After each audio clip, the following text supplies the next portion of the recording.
మన కావ్యాస్మెంట్లో యాక్చువల్గా morning 10 to 11 మధ్య మ్యాక్సిమం వీడియోని షూట్ చేసేస్తాను. బట్ ఈరోజు విజయసాయి రెడ్డికి సంబంధించి అప్డేట్స్ మొత్తం తీసుకుని ఇద్దామని చెప్పేసి ఇప్పుడు వరకు ఆగాను. ఎందుకంటే గణేష్ గోల్డ్ తాకట్టులో ఉన్న బంగారాన్ని విడిపించి కొనబడును. సంప్రదించండి 9966651144. ఇది పవన్ కళ్యాణ్ అండ్ చంద్రబాబు యొక్క స్ట్రాటజీయా లేదు కూటమి యొక్క స్ట్రాటజీనా అన్నది మీకు క్లారిటీ రావాలి. 2024 ఎన్నికలకు ముందు పవన్ కళ్యాణ్ టీడీపీ తప్పుడు ఇంకా పొత్తు కూడా డిక్లేర్ చేయాల. దానికి ముందే చెప్పాడు, వైసీపీని పాతాళానికి తొక్కుతా, జగన్ గుర్తుంచుకో, నీ పార్టీ నామరూపాలు లేకుండా చేస్తా అన్నాడు. జనరల్గా కేసుల పరంగా చూసుకుంటున్నప్పుడు A1గా జగన్మోహన్ రెడ్డి, A2గా విజయసాయి రెడ్డి. యువజన శ్రామిక రైతు కాంగ్రెస్ పార్టీ వైఎస్ఆర్సీపీ పరంగా తీసుకున్న A1గా జగన్మోహన్ రెడ్డి, A2గా విజయసాయి రెడ్డి. కానీ ఆ తర్వాత అకస్మాత్తుగా A2 ప్లేస్లో సజ్జల రామకృష్ణారెడ్డి ఎంటర్ అయ్యాడు. ఆల్మోస్ట్ సకల శాఖ మంత్రిగా అన్ని ప్రెస్ మీట్లు ఆయన. దాన్ని ఇక జగన్మోహన్ రెడ్డికి సంబంధించి విజయసాయి రెడ్డి మంచికి సంబంధించి ఏదో గ్యాప్ వచ్చిందని అందరికీ అర్థమైంది. ఆ తర్వాత ఉత్తరాంధ్ర ఇన్ఛార్జిగా ఉండి ఓ రకంగా ఉత్తరాంధ్రకి రాజుగా ఉన్నటువంటి విజయసాయి రెడ్డిని పక్కకు పెట్టారు. దీని వెనక ఉన్నది జగన్మోహన్ రెడ్డి సతీమణి భారతి అని చెప్పేసి అంటారు.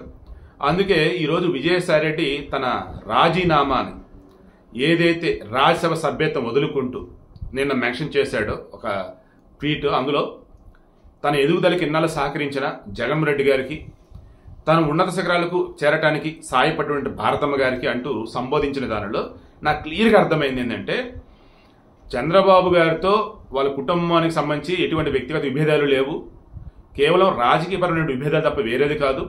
ఇక పవన్ కళ్యాణ్ వచ్చేసి నాకు మంచి మిత్రుడు అని చెప్పిన దానిలో నేను మొత్తం క్రాస్ చెక్ చేసుకుని నాకు అనిపించింది కదా, జగన్మోహన్ రెడ్డిని భారీగా ఇరికించడం కాదు, జగన్మోహన్ రెడ్డిని భారీగా జైలులో ఉండేలాగా చేయబోతున్నారు. భారీగా పెద్దవాడు ఎందుకు వాడారంటే, గతంలో ఆయన ఈడీ కేసులు, సిబిఐ కేసుల విషయంలో బయట ఉంటే సాక్ష్యాలు తారుమారు చేస్తాడన్నట్టుగా లోపలించారు 16 నెలలు. అదే 16 నెలలు విజయసాయి రెడ్డి కూడా అన్నాడు. వాస్తవానికి అది జస్ట్ ట్రయల్ లాంటిది. బట్ భారీగా అన్నప్పుడు ఏంటి, బయటికి రాకూడదు, ఇంక లోపలే ఉండాలి. ఆ రకంగా కేసులు ఉన్నాయంటే ఉన్నాయి, ఆ రకంగా ఆధారాలు ఉన్నాయంటే ఉన్నాయి, కానీ బయటపడాలంటే ఇదిగో విజయసాయి రెడ్డి వల్లే సాధ్యం. సో ఇండైరెక్ట్గా పవన్ కళ్యాణ్ కానీ చంద్రబాబు కానీ కూటమి పెద్దలు అన్నప్పుడు బీజేపీ వాళ్ళు కానీ కలగలిపి వైసీపీ అన్నది రాష్ట్రంలో నామరూపాలు లేకుండా పోయినప్పుడే రాష్ట్రం బాగుపడింది. వైసీపీ నామరూపాలు లేకుండా పోయినప్పుడే జనసేన అన్నది స్ట్రెంగ్తన్ అవుతుంది. అప్పుడే బీజేపీ కూడా బలపడింది. జనసేన బలపడుతుందంటే బీజేపీ బలపడినట్టు. ఎప్పుడు అది అంత పాసిబుల్ అయింది? వైసీపీ ఓట్ బ్యాంక్ అంతా కూడా ఏం కావాలా, అటు టీడీపీకి షఫిల్ అవ్వాలి, ఇటు జనసేనకి షఫిల్ అవ్వాలి. వైసీపీలో ఉన్నటువంటి వాళ్ళు బీజేపీలోకి వచ్చినా కానీ ఓటర్లు అయితే రారు. ఎక్కువగా వైసీపీకి ఉండేది వచ్చేసి క్రైస్తవులు, ముస్లింలు, ఇక రెడ్డి సామాజిక వర్గం వాళ్ళు, ఇంకొంతమంది వచ్చేసి పిచ్చోళ్ళు అమాయకులు ఉంటారు, వైఎస్ దేవుడు అనుకున్నారు వాళ్ళే. సో వాళ్ళని ఎవరు మార్చలేరు. ఎప్పుడు మార్చగలరు వీళ్ళు? జగన్మోహన్ రెడ్డి అనబడే వ్యక్తి అరాచకాలు, అకృత్యాలు అన్నీ ఇన్ని కావు, ఆయన వాళ్ళ నాన్నను అడ్డం పెట్టుకొని గొరాతి ఘోరంగా సంపాదించడం అన్నట్టుగా కేసులు ప్రూవ్ చేయాలి.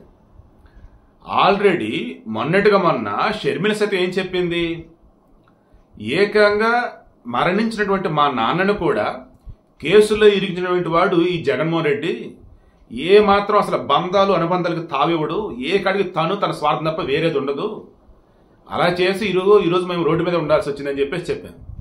సో ఏదో ఒక రోజు విజయసాయి రెడ్డి పరిస్థితి కూడా అదే ఇద్దని చెప్పేసి విజయసాయి రెడ్డి గురించి జ్ఞానబోధ చేసి ఉండాలి.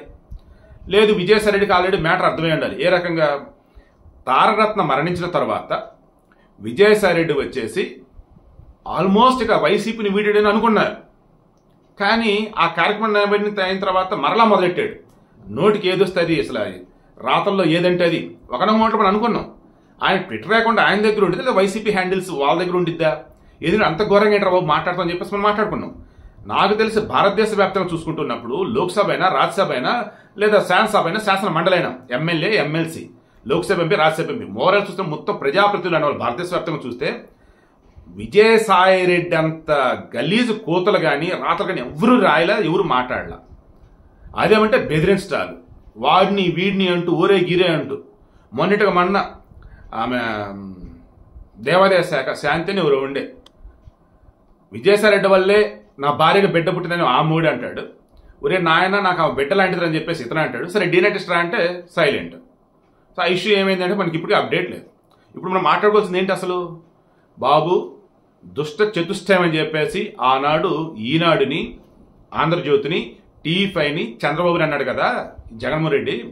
నిజమైన దుష్ట చతుష్టయం అంటే జగన్మోహన్ రెడ్డి, విజయసాయిరెడ్డి, సజ్జల రామకృష్ణారెడ్డి అండ్ సుబ్బారెడ్డి, వీళ్ళు నలుగురురా బాబు అని చెప్పేసి కొంతమంది చెప్పుకుంటా ఉన్నారు. ఇప్పుడు అందులో ఒకరు తొలగిపోయారు. ఇప్పుడు కొత్త వివరాలు తీసుకొస్తారా లేదా మిగతా కూడా మారిపోతారో చూద్దాం. బట్ ఇప్పుడు మనకు అర్థం కావాల్సింది ఏంటంటే జగన్మోహన్ రెడ్డి రాజకీయంగా ఢిల్లీలో చక్రం తిప్పిడి అంటే విజయసాయిరెడ్డి వల్ల. జగన్మోహన్ రెడ్డి పొలిటికల్గా మిగతా వారితో కొంచెం ద బెస్ట్లో ముందుకెళ్ళినట్టు విజయసాయిరెడ్డి వల్ల. జగన్మోహన్ రెడ్డి ఎవరినైనా సరే ఎదుర్కోగలిగాడు అంటే విజయసాయిరెడ్డి వల్ల. ఫైనాన్షియల్గా ఈరోజు ఆ పొజిషన్ అంటే విజయసాయిరెడ్డి వల్ల. ఇలా చెప్పుకుంటే ప్రతిదీ విజయసాయిరెడ్డి విజయసాయిరెడ్డి విజయసాయిరెడ్డి, నీకది నాకిది అన్నట్టుగా విన్ విన్ సిచ్యువేషన్ వైజ్ వీళ్ళు ముందుకెళ్లారు. కానీ కాకినాడ సీపోర్ట్స్ లిమిటెడ్ సంబంధించేసి వాటా బదలాయింపులు ఏదైతుందో బలవంతంగా తీసుకోవడానికి ఏదైతుందో దాని విజయసాయిరెడ్డి పేరు వచ్చింది. అప్పుడు విజయసాయిరెడ్డి ఏమంటాడు, ఇప్పుడు నాకు సంబంధం లేదా బాబు అంటున్నాడు. అండ్ జగన్మోహన్ రెడ్డిని వదిలిపెట్టి నేను బయటకు వచ్చాను నిజమే, దానివల్ల కూటమి కూడా మేలు జరగవచ్చు అని సాక్షులు ఇచ్చారు కదా, అది నిజమే. కానీ జగన్మోహన్ రెడ్డికి నాలాంటి 100 మంది దూరం జరిగినా ఆయన అంతే స్ట్రాంగ్గా ఉంటాడు, ఆయనకి ఏం కాదు అంటాడు.